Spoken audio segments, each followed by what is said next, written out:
Guys, we got some of the motions down. I'm just gonna lay this technique. A lot of things in jiu-jitsu is like you learn the technique and you do the technique, but then when you go to roll and try to execute the technique live, it doesn't work. I mean, we've all had that problem. Like, man, I drilled it. It was working great when I was drilling it. But whenever it came time to roll and I went to go do it, a lot of times the guy that you're doing it to knows that you're gonna do it because that's what you just did in class. So that's why you always get bonus points if you hit the move of the day, because like they know it's coming, you know it's coming, and you're still able to hit it. Okay, so a lot of jiu-jitsu is just like you have little battlefields, okay, that you're fighting. They're like all checkpoints. You got to fight for this checkpoint. You hit this checkpoint, then you can go on to the next one.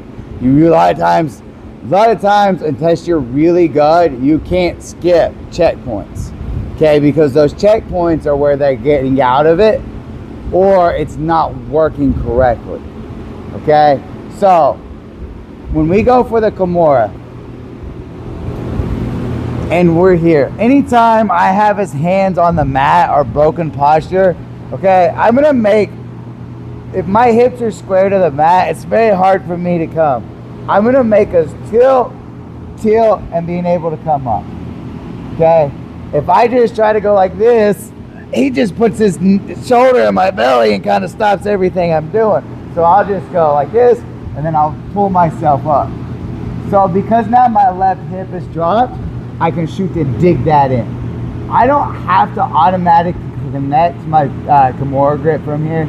I can start pulling my hip out, and then now I get my grip. Okay, so like once I've made this right here, he has a couple options. He can connect his hands together, and that's what a lot of people will do. And he'll put his stomach to my belly and try to flatten me back down.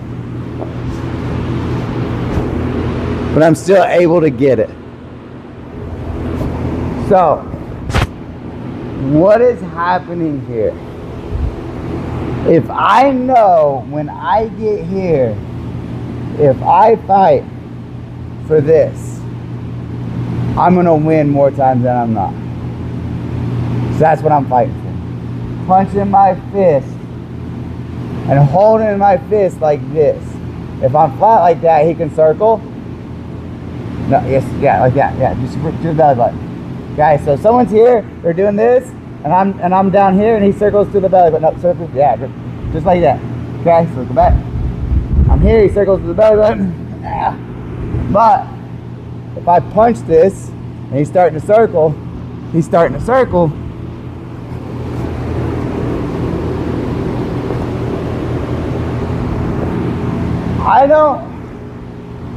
I think we all teach, and I bet all, like if you go to most jiu-jitsu gyms throughout the world, they will show getting that grip.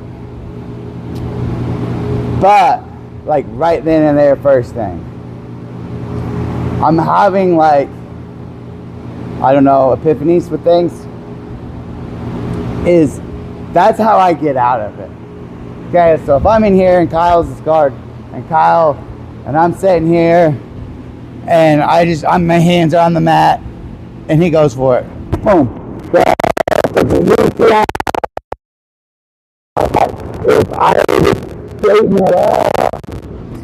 You see how easy it is for me to get out of that? So, even though he has my hand behind my back, it's a really good spot. But if he has it, shoots it, and connects there, and the first starts to try to see it up in the air, get it off the air. Yeah. Then start trying to finish. Yep. Just like that. Okay, so don't rush it. Control the position.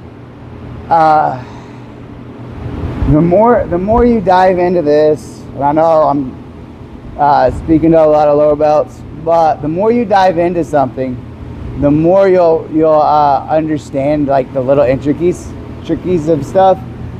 So I don't want to rush things. I know we always like, oh, I see the fruit there, I want to grab it. So a lot of times there's fruit there, I want to grab it. And there's a lot of times I don't want to rush it. Okay, because if I rush the grab, I squash the fruit. So I want you guys to get, this is a simple drill. I didn't start the day out with this, but I love this drill. Everybody hates this drill because I'm just gonna come in here. You see how one hip's up and one hip's on the mat, but I don't go outside the knees. And then I go there, and then I go here, and then I go here. That's the movements that I'm making. Then you go backwards with a little bit of a shoulder walk in it. Okay, because once we get here, I have them on the mat. I'm on my hip. I punch it deep. Before I start, once I can make my grip, that's fine. But I'm not gonna really lock it up till I get about here. Okay, so let's do that drill. I want you to get this position. Okay, because this is how you're gonna have really good Kimuras where nobody's gonna get out of it. I'm gonna show you the detail when I finish. This is the key detail. If you're like, holy crap, your Kimuras just feel so much tighter than everybody else's Kimuras whenever I do a Kimura to you, this is the detail.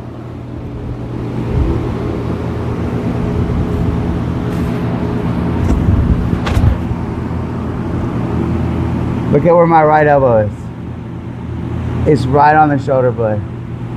When I switch it back, my right elbow is on his shoulder blade. If you were here Tuesday, I talked about pushing that knee up against the shoulder and that made it automatically tighter. I'm doing the same thing there, but with my elbow. You're keeping the joint from being able to move. You're putting the band, the staple on the rubber band, so when you pull the rubber band, it has less to pull and it will snap faster. Okay? Any questions? All right, let's do it a couple of times and we'll go from there. 1, 2, 3. I come up on my hip.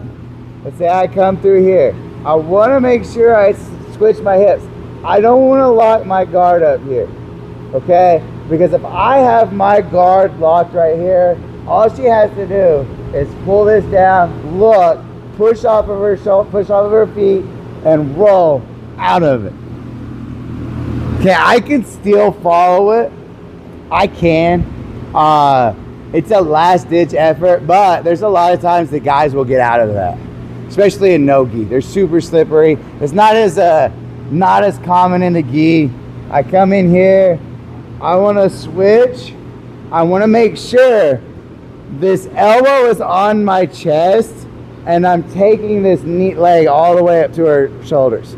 So now if she wanted to roll, my leg is blocking. Okay?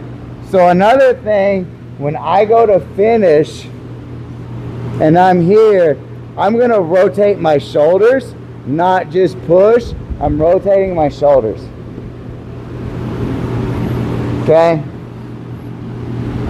So when I have it and I'm down right here, I'm pushing the elbow into their shoulder and I'm just rotating and pivoting off that shoulder.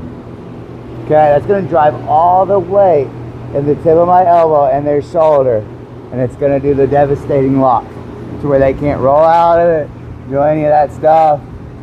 One little bonus one, if you're evil, okay, when you're here and you're here, you can always grip down and wrist lock them. Okay, that's the worst trick the devil ever created. Kimura to wrist lock. Okay, any questions? All right, let's drill it for a few more minutes and then we'll get some rolls in. All right, 1, 2, 3.